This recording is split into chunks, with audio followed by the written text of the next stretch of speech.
Good morning, or good evening to you, boss. This is your brother Disaster. And today, this is your favorite show, or what's about to become your favorite show, on your favorite digital radio station, or the one that's gonna be your favorite real soon. Here, it's Unbound Horror. Whether it's summer or winter, our winter season never ends. Whether you're listening from the US, the UK, or Canada, it doesn't matter, we're all one family here, boss. Whether you're in your 40s, 50s, 60s, or 70s, you and I are brothers and friends. Even if this is your first time listening, your presence here was meant to be. We all share that spirit of adventure, we're all young wherever horror and adventure find us. And one final piece of advice. If true stories and everything that comes with them scare you, step out, this isn't the place for you. Because here, we buckle up for the fear. Before we turn the volume all the way up.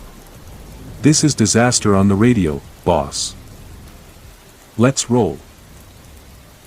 The heavy brass clock upon the mantelpiece struck midnight with 12 slow chimes that vibrated through the study floorboards, but the terrifying tension inside that dark room had long passed human endurance.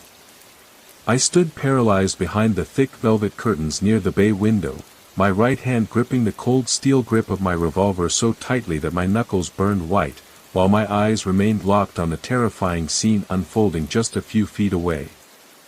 Sherlock Holmes stood right beside me in the suffocating shadows, his body completely rigid, his breath coming in imperceptible, icy intervals, his sharp eagle gaze cutting through the darkness like two burning points of pale gray light. On the other side of the polished mahogany desk, framed by faint moonlight filtering through the glass, sat Charles Augustus Milverton, his sickening, smooth face wearing that notorious, hideous smile that had driven aristocrats to madness. He held a thick leather pouch in his plump hands, examining a sheaf of faded yellow letters with a cold, calculated pleasure that belonged to a demon operating in the heart of London upper society. Suddenly, the heavy oak door leading to the terrace swung open without a whisper, letting in an icy blast of night air that made the candles flicker violently, followed by the slow, deliberate rustle of heavy silk trailing across the carpet. A tall figure wrapped in a black velvet cloak stepped through the threshold, throwing back her veil to reveal a face so drained of color, so contorted by years of torment and hatred, that she looked less like a woman and more like a vengeful specter. Milverton did not jump, he merely leaned back in his leather chair, his small, reptilian eyes gleaming with amused contempt as he looked up at the woman whose life he had systematically shattered piece by piece. "Ah, my dear Lady Julia," Milverton purred, his voice a low, greasy whisper that sent a surge of pure nausea straight up my spine. "You come at an unusual hour to buy back your reputation, but I assure you my price has only doubled since our last sweet correspondence." The woman spoke no word in response, her lips were pressed into a thin, bloodless line, and her eyes burned with an unholy, maniacal light that rendered all human reason completely obsolete in that cold room. Slowly, smoothly, she withdrew her pale hand from the folds of her heavy cloak, revealing a small, double-barreled nickel-plated revolver that caught the amber glow of the hearth fire in a sudden, violent spark. Milverton's hideous smile froze for a split second, his small eyes widening as he recognized the absolute intent behind that trembling steel barrel, but before he could even draw a breath to scream, the silence of the night was shattered. Bang! Bang! The deafening reports echoed inside the enclosed study like cannon fire, filling the dark room with the sharp, acrid stench of burnt cordite and dense white smoke that billowed toward the high ceiling.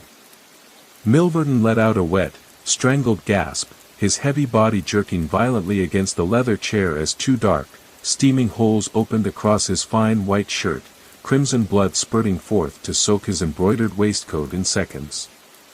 He slid off the chair and hit the carpet with a dull thud, his hands clawing wildly at his throat as he gagged on his own blood, his eyes bulging in utter disbelief and terror. The woman stepped closer, standing directly over the twitching body of her torturer, her face completely void of horror or remorse, filled only with an ancient, terrifying satisfaction that chilled my blood to ice. She raised the revolver again, pointing it straight down at his broad chest, and emptied the remaining 4 chambers directly into his torso at point-blank range. Bang! Bang! Bang! Bang! The flashes lighting up her spectral face in bright orange bursts. Milverton's body convulsed with each impact, his limbs kicking wildly against the desk legs until he lay completely still in a rapidly expanding pool of thick, dark blood that seeped deep into the costly oriental rug. Then, in an act of barbaric vengeance that will haunt my dreams until the day I die, the noble lady lifted the heavy heel of her riding boot and brought it down with sickening force directly onto the dead man's face, crushing his jaw. She threw the empty revolver onto his chest, turned around silently, and vanished into the freezing fog outside, leaving behind a scene of slaughter so absolute and appalling that my stomach churned in violent revolt. Holmes reached out from the shadows, his cold fingers gripping my shoulder with crushing strength, pulling me back into reality as heavy, frantic footsteps echoed from the hallway outside the room. "The hounds are awake, Watson," Holmes whispered into my ear, his raspy voice cutting through the thick cordite smoke like a blade. "We must escape this house of death before the blood on that carpet stains our hands as well." The memory of Hampstead was weeks away, while our story began amidst the yellow fog choking London. It was a Tuesday afternoon, the city smothered in a haze pressing against Baker Street, reducing the world to shadows. Inside our room, the coal fire sputtered, throwing embers across walls and illuminating ledgers on the floor. I sat with a cold pipe, trying to read a journal, but my attention turned to Holmes, pacing the Persian rug like a caged beast. For a week, no intellectual merit had presented itself, driving my friend into a dark mood where his mind turned inward. His lean silhouette cut through the lamplight as he turned abruptly, his long fingers twitching with restless energy. "The human mind is an engine, Watson," Holmes rasped, his dry voice slicing through the crackle of the fire. "It rots when left to idle, it shreds its own mechanisms when this city offers only dull trivialities." Before I could offer advice, heavy carriage wheels halted on the cobblestones beneath our window. A moment later, our street door slammed shut, followed by rapid footsteps ascending the wooden staircase in panic. The door burst open, letting in freezing fog alongside a young woman in a fur mantle, her veil thrown back. She stood at the threshold, her hands trembling so violently that her handbag slipped and clattered onto the floorboards. Holmes stopped pacing, locking into sharp focus, his gray eyes narrowing as he swept over the visitor. "Sit down, Lady Eva," Holmes commanded softly, his tone carrying the authoritative weight of a master physician. "Drink this brandy before your legs fail, for whatever nightmare has chased you here has brought you to the brink." I rushed to assist her, guiding her into the armchair, pouring spirits from the decanter into her icy fingers. She swallowed in gasps, her teeth clicking against the rim, her large blue eyes fixed on Holmes with a desperate expression. "He is going to destroy me, Mr. Holmes," she whispered, her voice barely rising above the river foghorns. "He will tear my life into shreds, drag my family's honor through the gutter, and force the Earl to break our engagement." Holmes drew a wooden chair close, leaning forward with his elbows on his knees, his face inches from hers. "Name the monster, Lady Eva," Holmes demanded quietly, carrying an intense power that steadied her nerves. "Give me the name of the man who holds the blade over your head, and tell me what weapon he uses." The young noblewoman buried her face in her gloved hands, a low sob escaping before she raised her head once more. "His name is Charles Augustus Milverton," she gasped, the word sounding like a curse that blackened the room. "He is the worst man in London, a beast who trades in human agony, feeding upon women who made a mistake." The name echoed through Baker Street like a drop in temperature, making me drop my pipe as horror washed over my memory. Charles Augustus Milverton was a name whispered with dread exceeding any murderer who had faced the gallows. He was the king of blackmailers, a man who never lifted a hand in violence, yet caused more devastation than any criminal. Holmes leaned back slowly, his eagle features setting into a hard mask of ice as his fingers laced together beneath his chin. I know him, Holmes murmured, dropping to a low growl that made the hair on my neck stand on end. I know the spider sitting at the center of that web in Hampstead. He buys passion-written letters to squeeze his victims dry. Lady Eva reached into her cloak, pulling out a parchment embossed with a red seal, handing it with shaking fingers. He sent this to my father's house last night, she wept, cracking under the weight of her despair. He possesses 6 letters I wrote years ago to an imprudent officer, letters containing reckless words that would shatter trust. Holmes took the paper, holding it near the lamplight, his eyes scanning the razor-sharp handwriting filled with malice. He demands £7,000, Holmes read aloud, his tone cold, yet underlying it was a dark current of rage. £7,000 by Thursday evening, or the letters go directly to the Earl on your wedding eve. Lady Eva collapsed forward, racked by silent sobs, her fingers clutching the leather arms of the chair.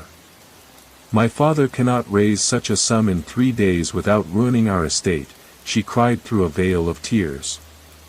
And Milverton knows it, he takes pleasure in watching noble families crumble into dust at his feet. Holmes stood up slowly, stepping to the fireplace, staring into the red coals with calculating fury.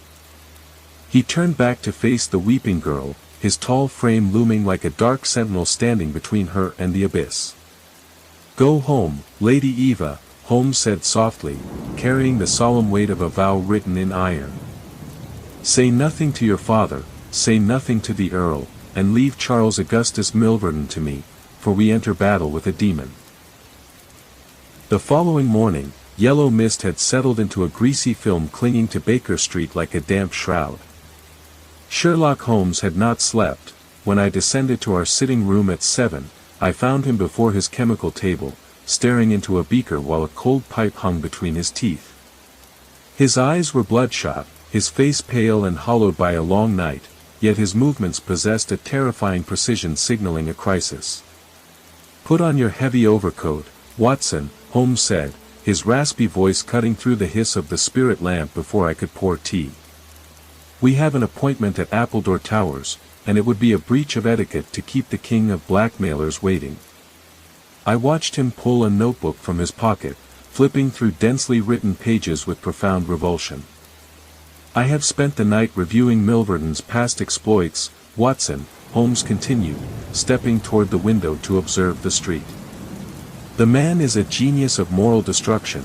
He never strikes until his victim is at the peak of happiness. Ensuring ruin is brutal." A hansom cab carried us north through the fog, horse hooves striking wet cobbles with a rhythmic clatter. Appledore Towers rose out of the mist like a dark monstrosity of red brick and wrought iron, surrounded by stone walls crowned with spikes. As we walked up the driveway, high windows stared down like cold, empty eye sockets, shrouded in unnatural silence. A tall butler with a grey stone face conducted us through a hall into a spacious study lined with bookcases and heavy velvet. The room reeked of expensive cigars, hot wax, and a faint perfume of crushed violets that made my stomach turn. Sitting behind a massive mahogany desk near the window was Charles Augustus Milverton, examining a ledger with a magnifying glass. He was a man of 50, short, stout, with a broad, smooth, hairless face giving him the terrifying appearance of an overgrown infant. His skin was dull waxy white, his eyes small, grey, and bead-like, completely devoid of warmth, glowing with a cold cunning. "Ah, Mr. Sherlock Holmes," Milverton purred, his voice a soft whisper that slithered across the room like grease. "And the esteemed Dr. Watson, how delightful of you to honor my home with your presence on such a dreary morning." He did not rise, nor offer his hand. He leaned back, resting his plump fingers over his waistcoat, a hideous smile expanding. Holmes stood before the desk, hands buried deep in his tweed coat, posture tall, rigid, and unyielding. "I am here on behalf of Lady Eva Blackwell, Milverton," Holmes said softly, his voice dropping to an icy tone. "She cannot pay £7,000, and you know it. I am here to negotiate a reasonable settlement for those reckless letters." Milverton let out a low chuckle, his grey eyes sparkling with cruel amusement.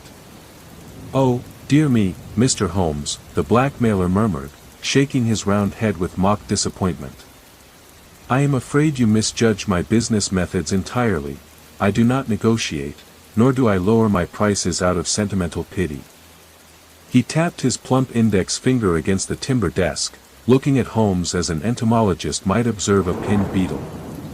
"Lady Eva's father can easily raise the money by mortgaging his northern estate," Milverton continued smoothly, devoid of passion. "If the sum is not delivered by 5 on Thursday, the letters will be placed directly into the hands of the Earl." I stepped forward, hands clenching into white-knuckled fists, pure hatred surging through my blood as I stared into that smiling face. "You are a fiend," I spat, my voice shaking. "A parasitic demon who feeds upon the misery of helpless women." Milverton turned his small eyes toward me, his smile unchanged, his expression one of absolute arrogance.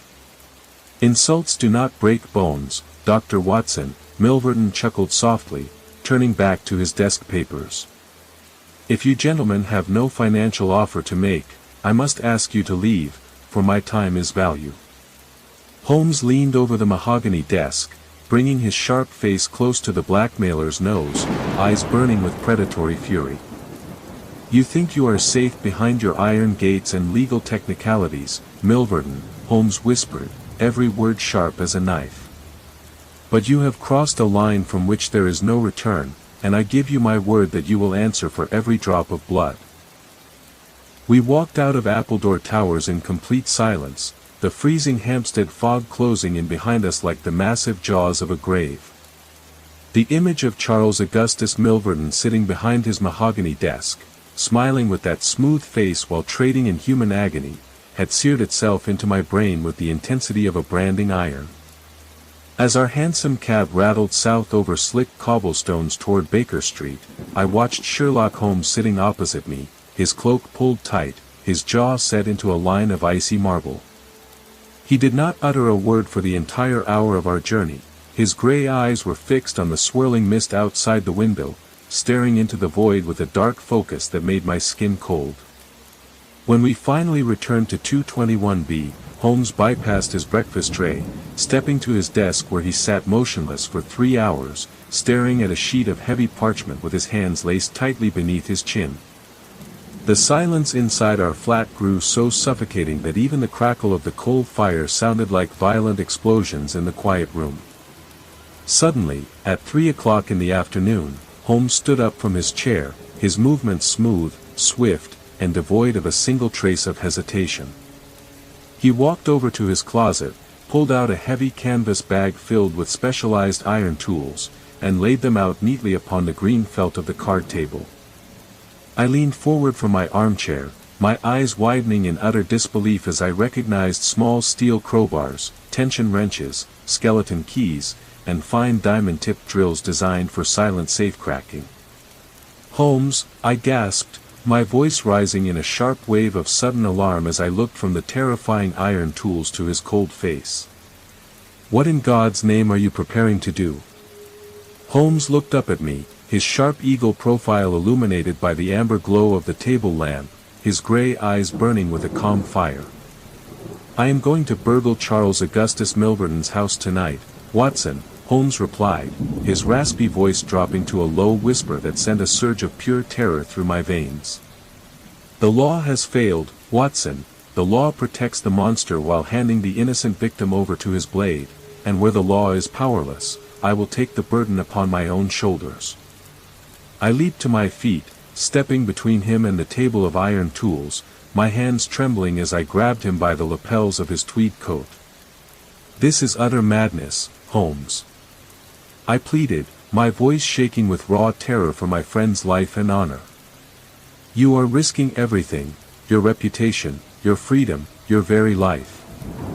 If you are caught inside Appledore Towers, Milverton will shoot you down like a dog, or the law will send you to hard labor in Dartmoor." Holmes smiled, a thin, cold smile that held no mirth, only the dark satisfaction of a man who had already crossed the boundary into dangerous territory. "Do you think I have not calculated the cost, my dear Watson?" Holmes whispered softly, his hands resting gently on my forearms. I have weighed my career, my freedom, and my life against the total destruction of that poor girl's existence, and I find the scales tip entirely in her favor. He stepped back, picking up a fine tension wrench and testing its flexibility between his long fingers with practiced, effortless skill. Milverton keeps all his blackmailer's loot inside a massive green steel safe built into the wall of his private study, Holmes continued, his voice devoid of doubt. I have studied the lock mechanism for months out of pure professional curiosity. I know its tumblers, I know its combination, and I know I can force it open in less than 20 minutes. I stood in the center of the sitting room, my heart hammering wildly against my ribs as the terrifying reality of his intention settled into my soul. I knew that no argument of legal morality could ever sway Sherlock Holmes when his conscience had rendered its final, absolute verdict upon a villain. I took a deep breath, walked over to my desk, opened the bottom drawer, and pulled out my heavy steel Webley revolver, dropping it firmly into my coat pocket. Holmes stopped examining his tools, looking up at me with a sudden, rare look of profound surprise in his sharp eyes. "What are you doing, Watson?" Holmes asked quietly. "I am coming with you, Holmes," I answered firmly, looking him straight in the eye without a fraction of fear. "We have shared many dark adventures, and we have faced death together more times than I care to count. I will not stand by and let you walk into that house of demons alone." Holmes stared at me for a long, silent moment, his pale face softening slightly before he reached out and gripped my hand with a force that crushed my fingers. "You are the finest companion a man ever had in this dark world, Watson," Holmes whispered, his raspy voice tight with unspoken emotion.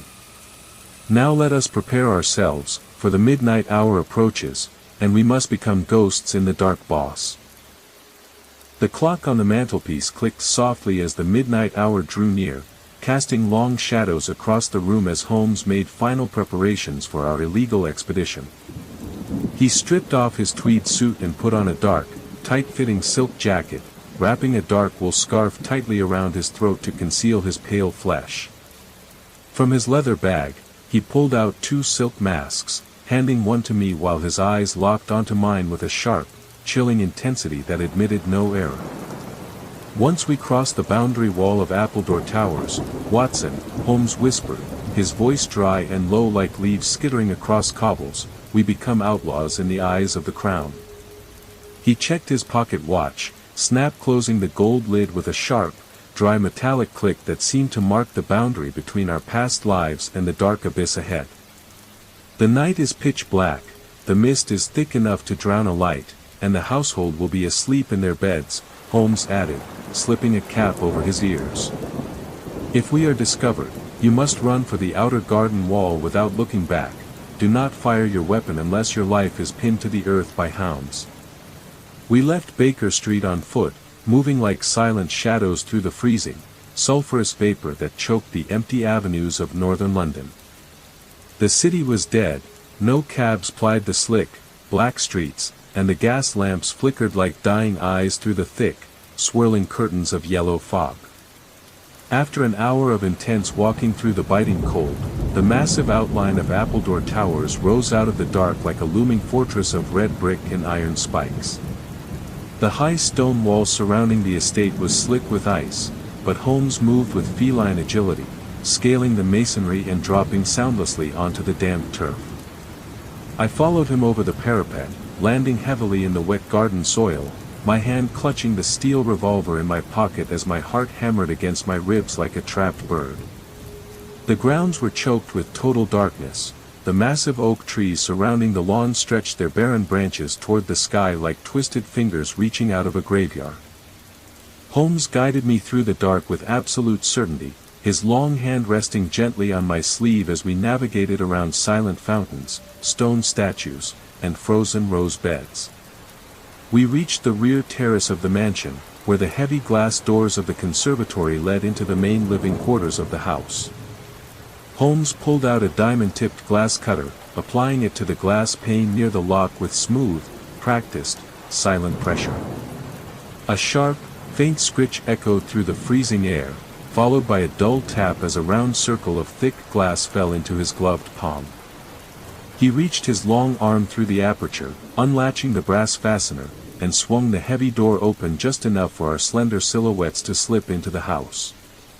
Inside, the warm air of the mansion hit us instantly, thick with the lingering scent of stale cigar smoke, expensive wax, and crushed violets. We stood motionless in the absolute pitch blackness of the conservatory for 5 full minutes, straining our ears to catch the slightest sound of movement from the floorboards above. The silence inside Appledore Towers was unnatural, heavy, and terrifying, a dark quiet that felt as though the house itself were holding its breath in anticipation of a calamity. Holmes pulled his dark lantern from his coat, opening the shutter just a fraction of an inch to emit a thin, pencil-sharp beam of white light across the floor. The light swept over costly marble statues, heavy tapestries, and polished hardwood floors, guiding us down a long corridor toward the oak door of Milverdon's study. Holmes placed his hand on the silver door handle, turning it with microscopic slowness until the latch disengaged without making a single sound. We stepped inside the inner lair of the blackmailer, the air growing even thicker with the ominous atmosphere of calculated cruelty and hidden secrets. Opposite the broad mahogany desk stood the target of our mission, a massive, green-painted iron safe built directly into the thick masonry of the back wall. Holmes knelt before the heavy safe door, laying out his iron picks, tension wrenches, and drills on a dark velvet cloth with the cold care of a surgeon preparing for an operation. He unshuttered the lantern, throwing a brilliant circle of white light directly onto the polished nickel dial of the combination lock, his pale face reflecting the metallic glare. "Keep your eyes on the door leading to the terrace, Watson," Holmes whispered without turning his head, his fingers sliding a slender steel wrench into the keyway. "If a shadow moves on the grass outside, press your hand against my shoulder, and be ready for the dark boss." I pulled the thick velvet curtain back just a fraction of an inch, pressing my face against the icy glass of the study window as I stared out into the pitch-black garden. The freezing fog rolled across the lawn in pale, unnatural waves, making the barren, claw-like branches of the ancient oak trees look like shifting apparitions reaching out from the dark. Behind me, the only sound in that suffocating room was the faint, rhythmic metallic clicking of Holmes's iron picks as he manipulated the heavy lock tumblers of Milverdon's green steel safe.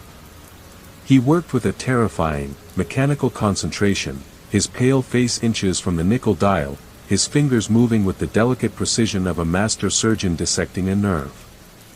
Every tiny metallic click echoed inside the quiet room like a pistol shot to my frayed nerves, making the blood pound frantically in my ears. 10 minutes passed in agonizing, absolute tension, 10 minutes during which my hand remained glued to the cold steel grip of the Webley revolver resting in my heavy overcoat pocket. Suddenly, a distinct, heavy sound cut through the quiet night outside, a sharp, muffled crunch of gravel under heavy boots down near the main entrance gates. I turned my head instantly, my heart taking a violent leap into my throat as I reached out and pressed my gloved hand firmly against Holmes's shoulder. Holmes froze instantly, his long fingers held the steel wrench suspended in mid-air, his body locking into an attitude of absolute, predatory stillness. He did not utter a word, nor did he ask a question. With a single, lightning-fast motion, he snapped the shutter of his dark lantern closed, plunging the study into pitch blackness. We stood crouched together in the dark, barely breathing, our ears strained to catch the faintest vibration traveling through the silent mansion. The heavy outer door of the house creaked open on its hinges, followed by the dull, slow thud of heavy footsteps echoing across the marble tiles of the main entry hall. It was not the rapid, light tread of a night watchman or a patrolling servant, it was the slow, deliberate, heavy gait of the master of the house himself.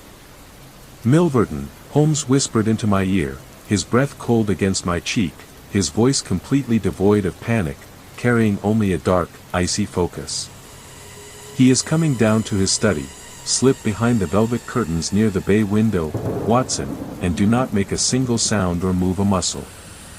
We glided silently across the polished hardwood floor, stepping into the deep shadow cast by the thick, heavy draperies near the window, disappearing into the dark.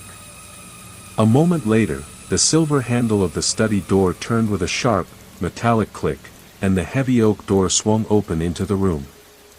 Charles Augustus Milverton stepped through the threshold, holding a tall brass candlestick in his hand, its small yellow flame throwing flickering shadows across his broad, hairless face.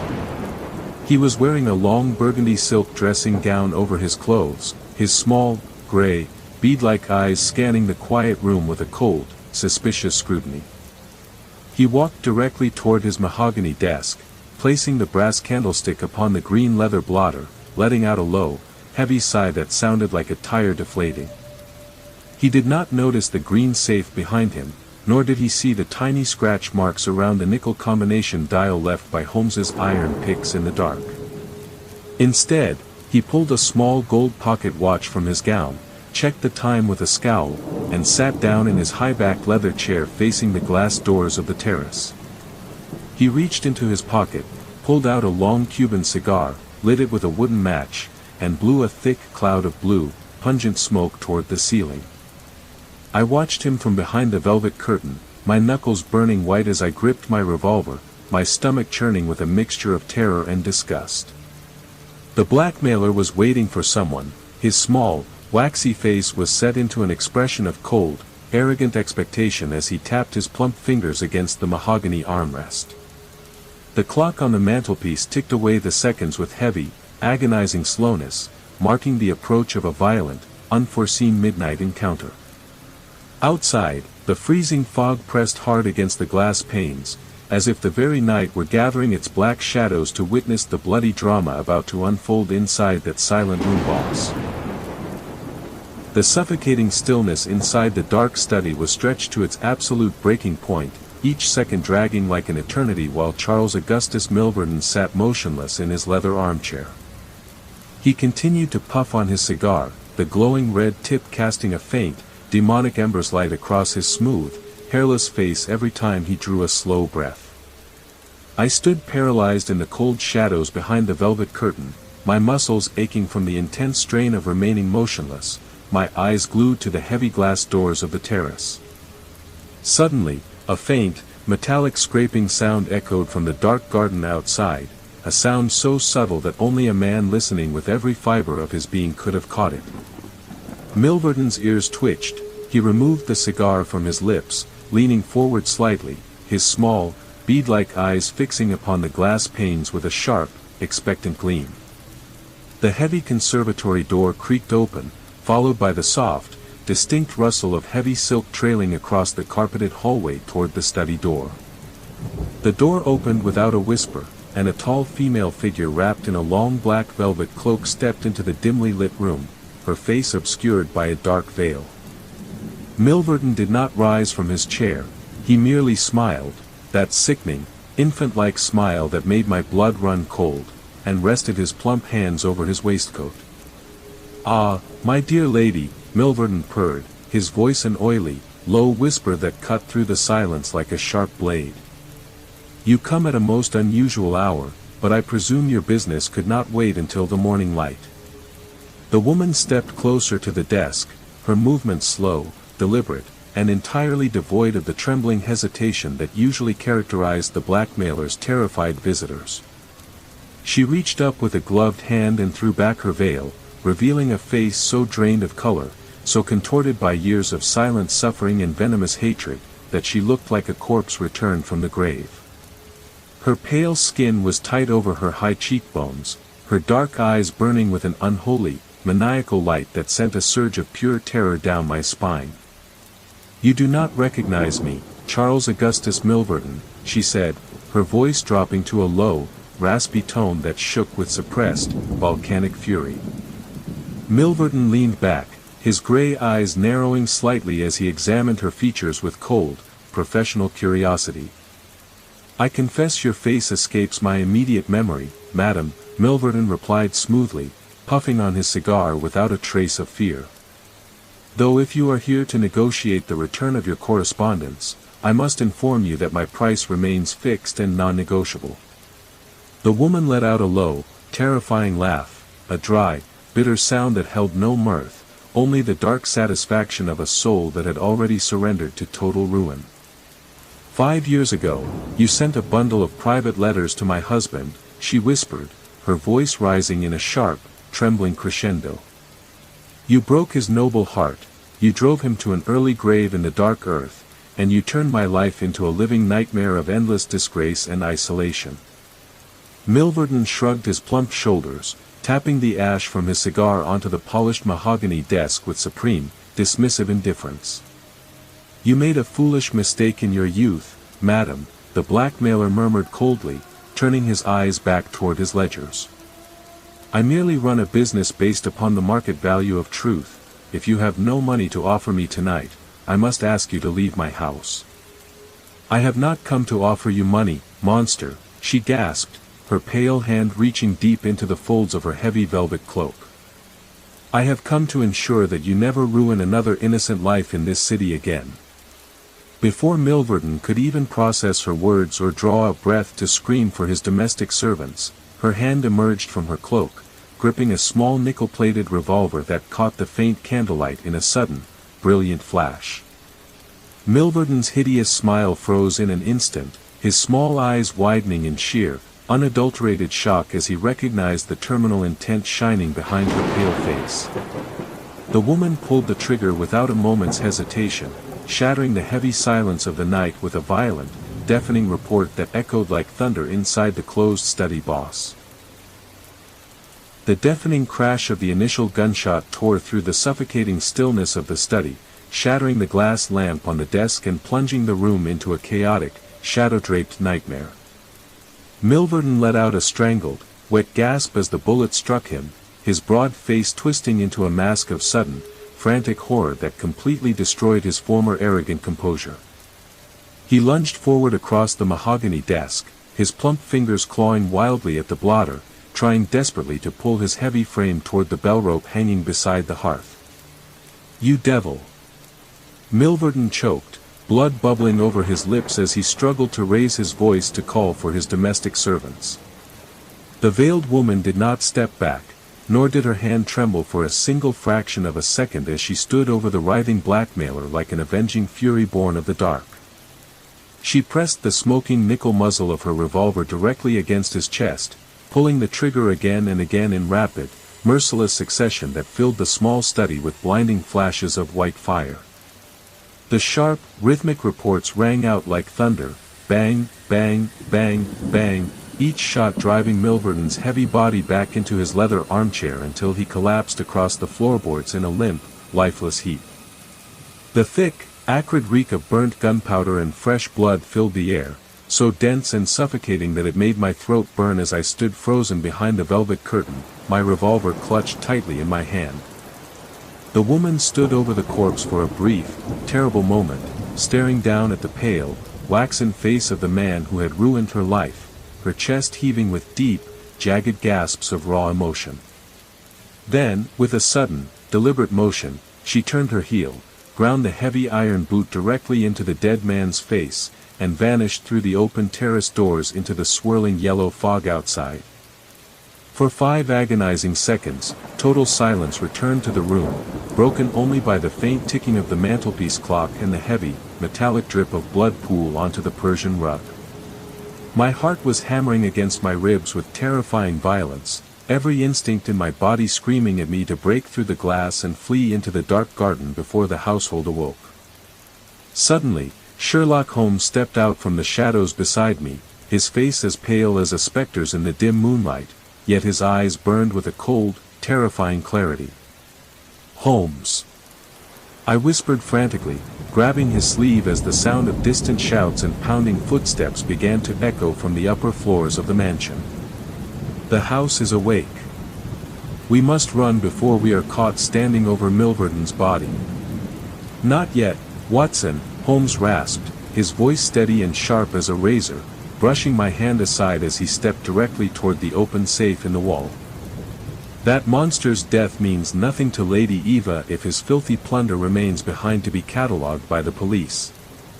With incredible, lightning-fast speed, Holmes reached his long arms inside the steel safe, pulling out heavy bundles of letters, tied ledgers, and sealed documents, piling them high upon the smoldering coals of the fireplace. He struck a match, touching the blue flame to the dry parchment, watching with a dark, triumphant satisfaction as the pile erupted into a roaring pillar of orange fire that consumed the blackmailer's secrets. "Now, Watson," Holmes commanded, grabbing my shoulder with a crushing grip as the heavy oak door of the study began to rattle under the frantic blows of the domestic servants outside. "To the window, run for your life and honor." We leaped through the shattered terrace doors into the freezing night, sprinting blindly across the wet lawn while the sharp whistles of the footmen began to pierce the foggy air behind us. Heavy footfalls pounded through the mist, and the angry shouts of men echoed across the dark grounds as we threw ourselves against the high stone wall surrounding the estate. I scrambled up the slick masonry with the desperate strength of a doomed man, feeling the sharp point of a footman's cane graze my boot as Holmes pulled me over the parapet into the dark alley below. We dropped onto the freezing cobblestones on the other side, running through the winding, fog-choked streets of Hampstead without stopping until the shouting died away into the yellow haze, leaving us alone in the quiet night, boss. We ran through the labyrinth of icy, fog-draped back alleys for nearly 2 miles, our lungs burning like liquid fire, before Holmes finally slowed his blistering pace to a cautious, rhythmic walk. The heavy, chaotic sound of screaming servants and blowing whistles had long since dissolved into the stagnant yellow haze behind us, leaving only the hollow echo of our own boots striking the wet cobblestones.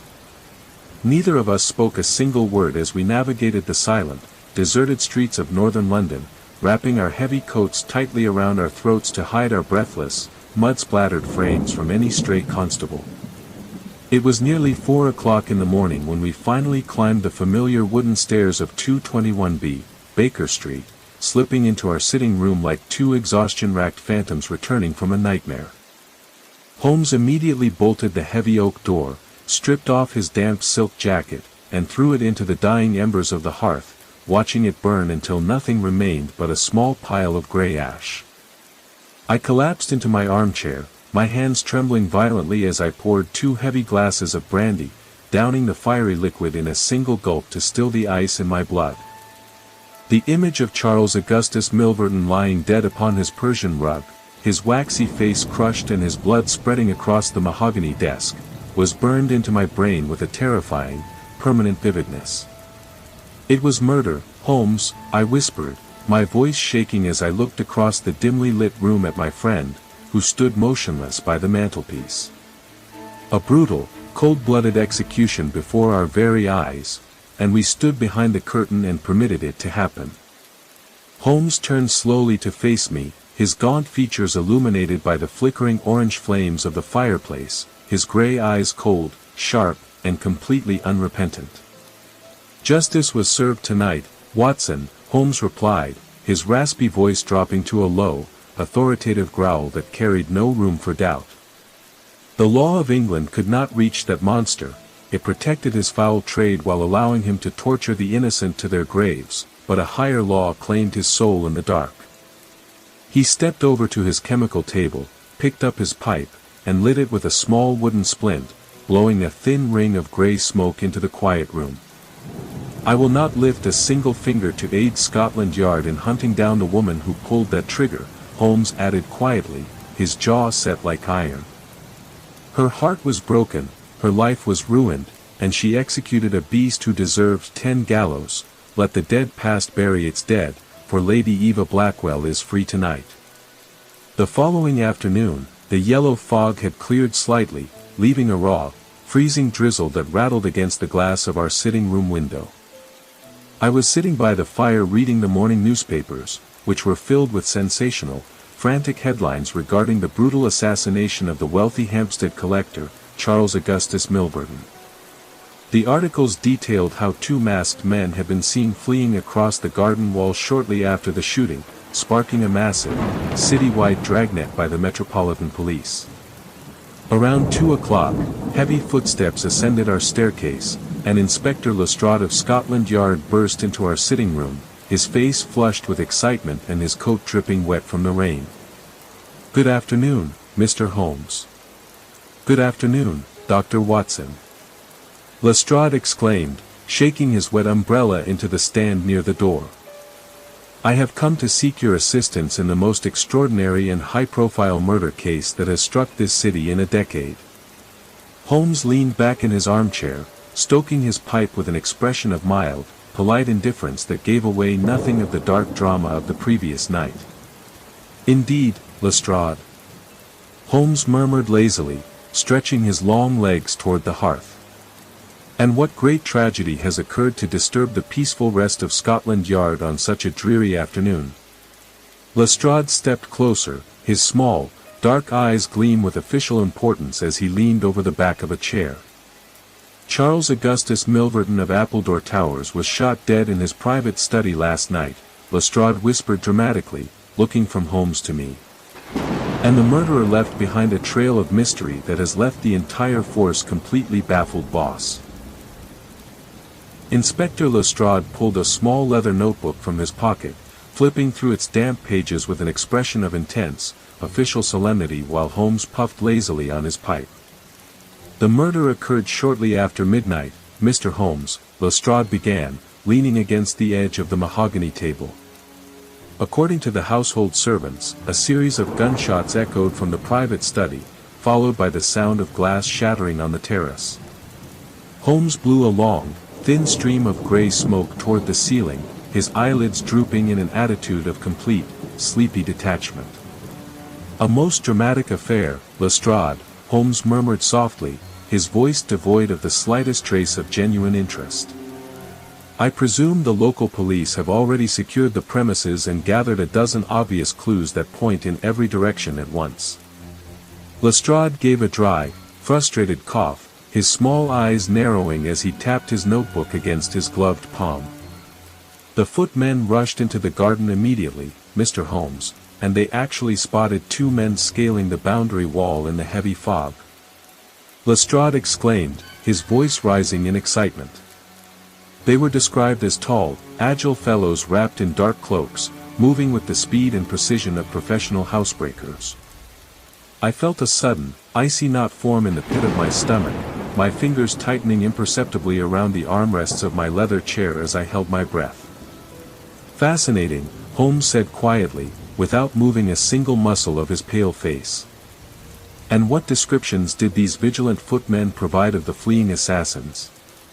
Lestrade flipped to another page in his notebook, clearing his throat loudly before reading the official bulletin description. "The first man was described as tall, thin, with a sharp, pointed nose and a rapid, swinging stride," Lestrade read out, looking up at us over his spectacles. "The second was a middle-sized, strongly built man with a square jaw, wrapped in a heavy tweed overcoat and carrying a dark cane. I felt the blood drain from my face, a cold sweat breaking out across my forehead as I realized the footman had described Holmes and myself with terrifying accuracy." Holmes, however, let out a low, musical laugh that echoed through the quiet sitting room, shaking his head with gentle, mocking amusement. "Why, Lestrade, that description is so utterly vague that it could easily apply to half the male population of London, including Dr. Watson and myself." Holmes chuckled smoothly. Lestrade laughed heartily, slapping his knee at what he clearly considered a brilliant piece of dry humor from the famous detective. "Quite so, Mr. Holmes, quite so." Lestrade chuckled, tucking his notebook back into his coat pocket. "In any case, we found a small silk button caught in the iron spikes of the garden wall, and a set of boot impressions in the mud near the conservatory doors." Holmes leaned forward slightly, resting his elbows on his knees, his gray eyes flashing with a sudden, sharp glint of predatory intelligence. "And the safe, Lestrade?" Holmes asked casually, his raspy voice dropping to a low, conversational murmur. "Was the blackmailer's safe touched?" "Ah, that is the most baffling part of the entire business, Mr. Holmes," Lestrade exclaimed, shaking his head in utter bewilderment. "The safe door was forced open with remarkable skill, but nothing appears to have been stolen except a large bundle of private papers, which were completely burned to ashes in the fireplace." Holmes leaned back in his chair, taking a slow, long draw from his pipe, a faint, imperceptible smile playing about the corners of his thin lips. Then it appears to me, Lestrade, that this was not a common robbery at all, but a private execution carried out by someone whose life was threatened by those documents, Holmes said smoothly.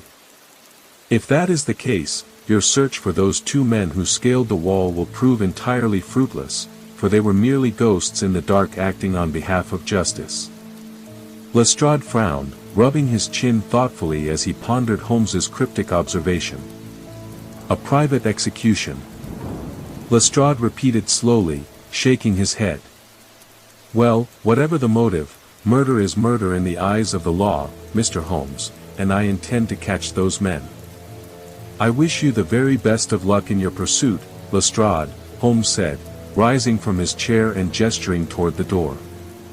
Now, if you will excuse us, Dr. Watson and I have a long overdue appointment in the West End, and we must not be late, boss. The cool, damp rain had settled over London by the late afternoon, washing away the greasy yellow mist that had shrouded the metropolis for days in a suffocating shroud. After Inspector Lestrade had finally departed 221B with his damp notebooks and fruitless official theories, Holmes stood silently by the tall window for several minutes, watching the wet hansom cabs roll past on the shining, coal-stained asphalt below. The tense, electrical energy that had driven him through the terrifying nocturnal burglary at Appledore Towers had completely evaporated, replaced by a deep, quiet melancholy that often claimed his spirit whenever a dark tragedy had reached its inevitable, bloody conclusion. He finally turned away from the glass, his pale face calm, his sharp gray eyes remarkably clear, and his posture restored to its usual razor-sharp composure. Put on your heavy overcoat and hat, Watson, Holmes said quietly, slipping his gold pocket watch back into his waistcoat pocket with a soft, familiar click. Our business with Charles Augustus Milverton requires one final, quiet pilgrimage before we can close the ledger on this grim affair forever. We left the flat without another word and hailed a passing hansom cab at the corner of Baker Street, Holmes directing the cabman in a low voice to carry us toward Regent Street, where the fashionable art galleries and grand shop arcades catered to the highest nobility of the realm. The carriage rattled through the bustling, wet thoroughfares, the rhythmic clatter of horse hoofs striking the damp cobbles sounding far different now than it had during our nervous morning journey to Hampstead just 24 hours earlier.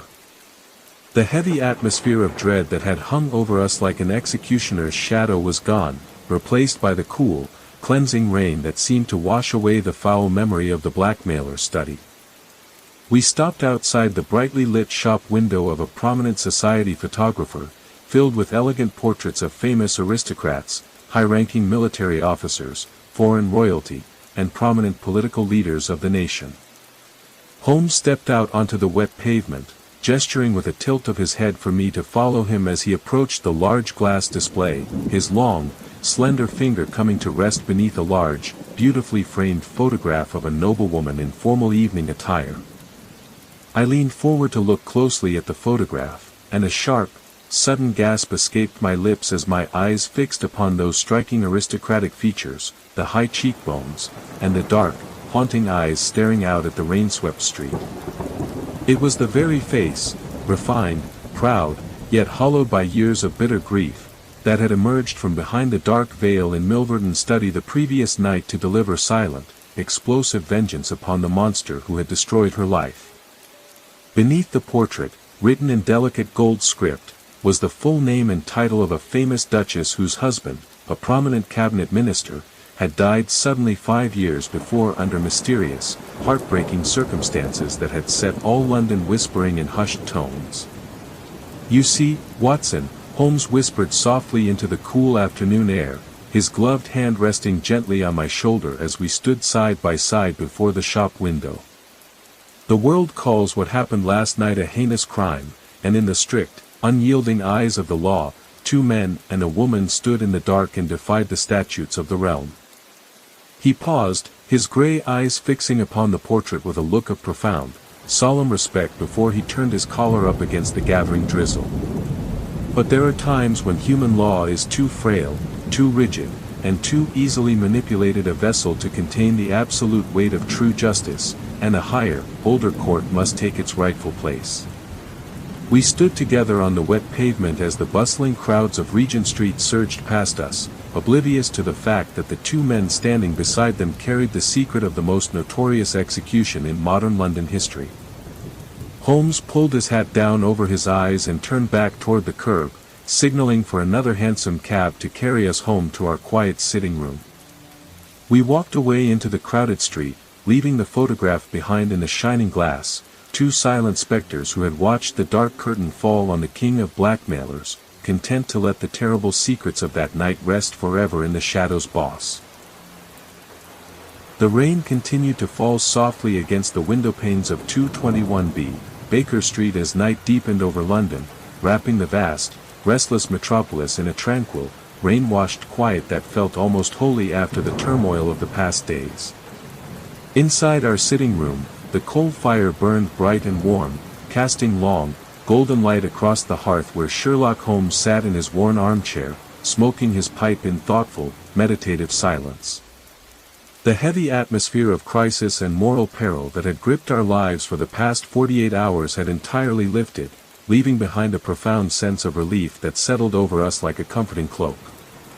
"It is a strange thing, Watson," Holmes remarked softly, breaking the long silence as he watched a delicate spiral of gray smoke curl upward toward the dark, shadowed ceiling.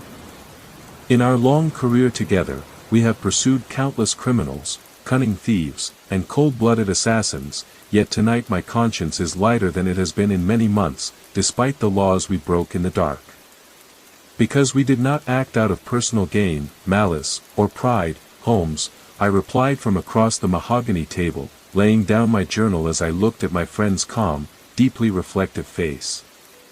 "We took a stand to protect a helpless victim from an unpunished villain who operated outside the reach of justice, and fate itself delivered the final, merciful blow in that dark Hampstead study." Holmes nodded slowly, a faint, rare smile touching his thin lips as he stood up and reached over to clear his chemical table, carefully packing his specialized iron tools back into their canvas bag and stowing them deep inside the corner closet, hidden forever out of sight.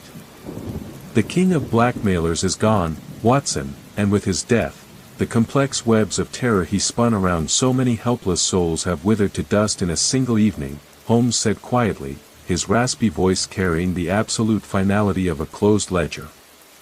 "Lady Eva Blackwell will marry her lord in peace, the memory of a dead statesman is avenged, and Inspector Lestrade of Scotland Yard will forever ponder the baffling mystery of the two spectres who vanished into the Hampstead fog." He stepped over to his dusty violin case, taking out the instrument and tuning its strings with practiced, effortless skill before drawing the bow across them to produce a slow, hauntingly beautiful melodic air that filled every corner of the warm room.